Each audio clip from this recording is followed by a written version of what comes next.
to our channel Story 9PM। आज की कहानी है आदर्श बहू पार्ट 3। जहाँ सुमिततः संपत्ति नाना, जहाँ कुमिततः विपत्ति दिनाना।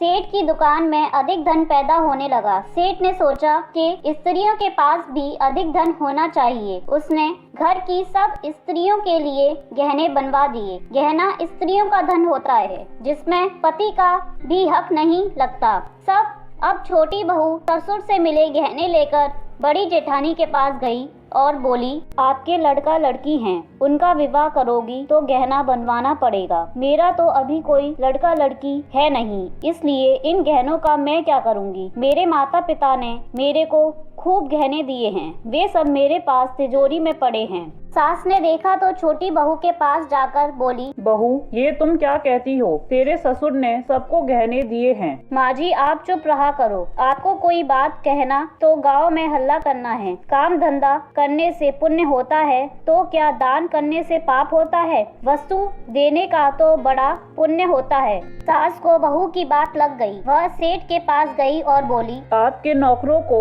मैं धोती साड़ी दूंगी। सेठ बहुत राजी हुआ कि पहले नौकरों को कुछ देते थे तो यह लड़ पड़ती थी, पर अब कहती है कि मैं दूंगी। अब सास भी दूसरों को वस्तुएं देने लगी, बहुएं भी वस्तुएं देने लगी। घर में वस्तुएं हो गई ज्यादा और आदमी हो गए कम। पुण्य के दो ही काम हैं, काम धंधा खुद करना और वस्तुएं दूसरों को देना। ये दो काम होने लगे तो घर में खटपट मिट जाए, शांति हो जाए। दूसरे लोग भी सोचते हैं कि कन्या देनी हो तो ऐसे घर में दो जिसमें वह सुख पाए, कन्या लेनी भी हो तो ऐसे घर से लो जिससे हमारे घर में सुख शांति रहे। साधु भी ऐसे घरों की भिक्षा लेते हैं। गीता ने कहा है, यद्दाचरित श्रेष्ठस्तदेवतरो जनः स यत् प्रमाणं कुरुते लोकस्तदनुवर्तते।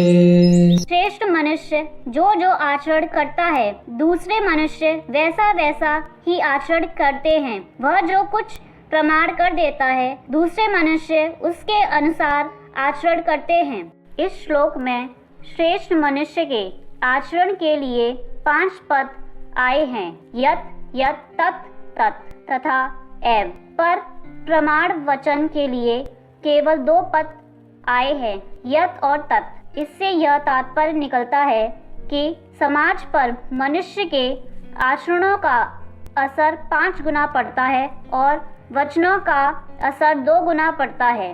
छोटी बहू ने आचरण किया, केवल व्याख्यान नहीं दिया, इसलिए उसका असर पूरे घर पर पड़ा, जिससे पूरे घर का सुधार हो गया। इतना ही नहीं, पड़ोसियों पर भी उसका अच्छा असर पड़ा, जिससे उनके घर भी सुधर गए। एक घर का सुधार होने से अनेक घरों का सुधार हो गया।